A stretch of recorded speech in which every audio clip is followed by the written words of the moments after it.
ข่าวด่วนข่าวดีขอแสดงความยินดีกับน้องอาอาย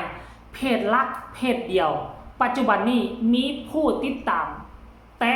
100,000เป็นที่เรียบร้อยแล้วกราบทักทายสบายดี FC ทุกท่าน FC ทุกคนมาพบมาพ่อกันอีกแล้วท่านผู้ชมนีบ่ม่มนกพงศกรนีบ่ม่มญานุนีบ่ม่มน้องอาอายและกันนีบ่ม่มเสียงวิหกเรื่องเล่าเรานี่มาพบมาพ่อกันตอนนี้ฝนยังตกฟ้ายังลมอยู่เจเบาลาวบ่สามารถออกไปทางนอกทางนาได้ท่านผู้ชมเนาะก็หวังว่าจบคลิปนี้ไปแล้วถ้าบ่มีข้อมูลข่าวสารเกี่ยวกับแวดวงการหมอลำเจเบาลาวก็คงจะซุบเสื้อกันฝนแล้วก็เอาไฟฉายไปเลาะก้านกบก้านเขียดไปเลาะใต้กบใต้เขียดหาอยู่หากินตอนเว้นไปหาเงินหาค้ำมาแล้วมีเวลาก็เฮ็ดคลิปเรียบร้อยแต่เว้นตกดินเจเบาลาวก็ลุยบ่ไปหาป่าเจเบาลาวก็ไปใต้กบใต้เขียดเมื่อว่าฟ้าฝนตกลงมาท่านผู้ชมอันนี้แบบชีวิตบ้านๆบ่ว่าจะอยู่ทางฝั่งไทยบ่ว่าจะอยู่ทางภาคอีสานเป็นวิถีชีวิตของคนลาวเสื้อสายลาวล้านสร้างบ่ว่าอีสานบ่ว่าอยู่ลาวแบบเดียวกันเลยไผดูมันผู้นั้นก็ได้เขาเอิ้นว่าประหยัดเงินประหยัดคำไปนึงมาถ้าว่าเขาออกไปเขาได้ป่าจักโลนึงเด้เขาก็ได้กิน 2-3 มื้อแล้วได้เครียดจักครึ่งโลปัจจุบันนี้เครียดอยู่ทางฝั่งอีสานโลเท่าใดอยู่ทางประเทศลาวเครียดโลนึง 200,000 300,000เว้ยโลนึงประมาณ200 300บ่26 12โอ้36ประมาณ400ต่อโลนึงท่านผู้ชมเอ้ยกบเครียดน่ะเครียดโลนึง400โล400นี่ 200,000 กว่าโอ้เจ๊บ่ลาวคงบ่มีเงินจะไปซื้อเครียดกินยังใครแน่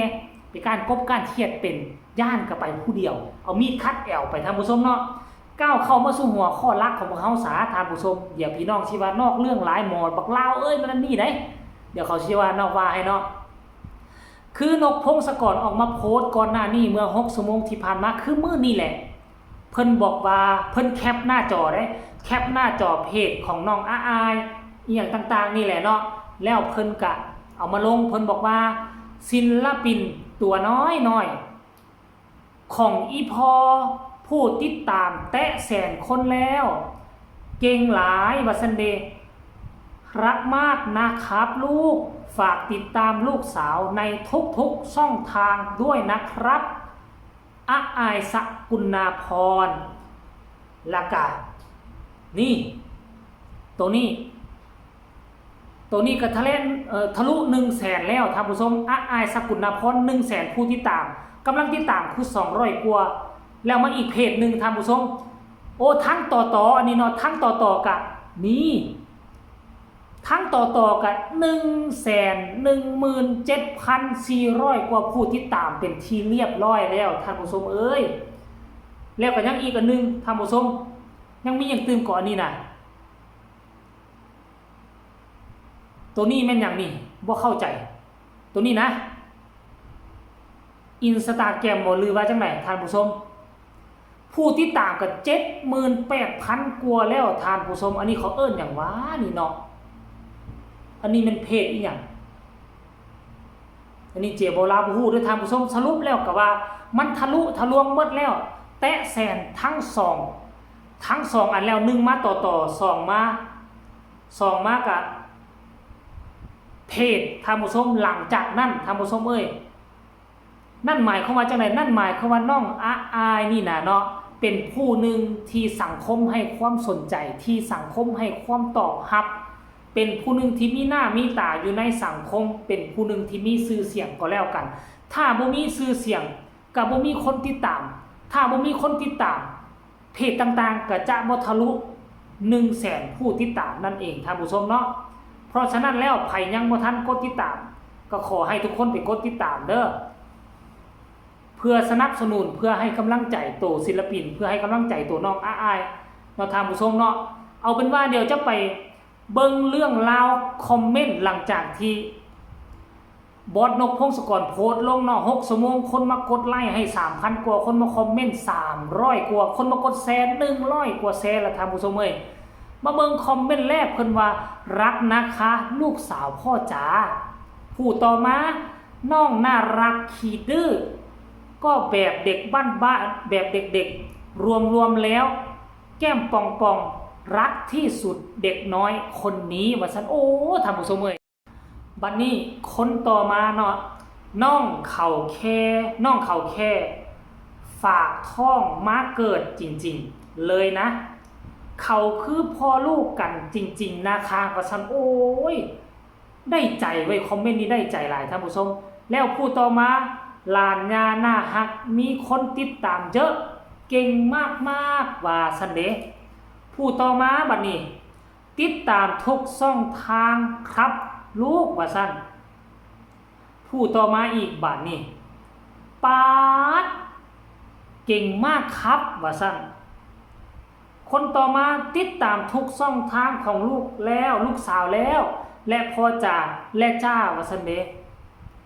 ติดตามทุกช่องทางค่ะชอบพ่อจ๋าลูกจ๋ามากครับอีกหนึ่งกำลังใจ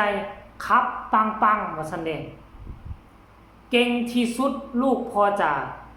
รักศิลปินตัวน้อยๆรักของพ่อจ๋าทุกช่องทางจ้าอันนี้คือส่วนใดส่วนหนึ่งของคำคิดเห็นของบรรดา FC แฟนคลับส่วนใหญ่แล้วติดตามทุกช่องทางคือเจเบาลาวยอมรับว่าเจเบาลาวติดตามน้องอายเพียงแต่แฟนเพจเท่านั้นส่วนต่อเจเบาลาวนี่ยังบ่ทันฮู้จักเทื่อเดี๋ยวนับตั้งแต่คลิปนี้จบไปเจเบาลาวก็คงจะเข้าไปติดตามทั้งน้องอายอยู่ต่อเพราะว่าต่อนี่เจเบาลาวก็มีอยู่แต่ว่าเจเบาลาวบ่ได้ลิ้นตั้งไว้ซื่อๆโดนๆก็เอาลงเทื่อนึงมี2อันเดี๋ยวเจเบาลาวก็จะไปกดติดตามให้ทั้ง2อันเลยท่านผู้ชมและอีกตัวนึงหั่น70,000 กว่าผู้ติดตามอันนั้นมันคืออีหยังท่านผู้ชมผู้ใดเป็น FC แฟนคลับของน้องอายขอความกรุณาส่งมาหาเจเบาลาวเด้อว่ามันแม่นอีหยังชื่อว่าโปรแกรมจังได๋ Instagram บอกหรือว่าอีหยังท่านผู้ชมก็บอกให้เจเบาลาวแน่อันนี้คือความฮักความแพงความโด่งความดังปัจจุบันนี้ทะลุแล้ว 100,000 มาอยู่วงการเพียงแต่ก้าวเข้าฤดูกาลที่2แม่นบ่ฤดูกาลที่2กำลังจะจบลงมีผู้ติดตามถึง 100,000 กว่าผู้ติดตามเป็นที่เรียบร้อยแล้วแต่ว่าเจเบาลาวหั่นนะ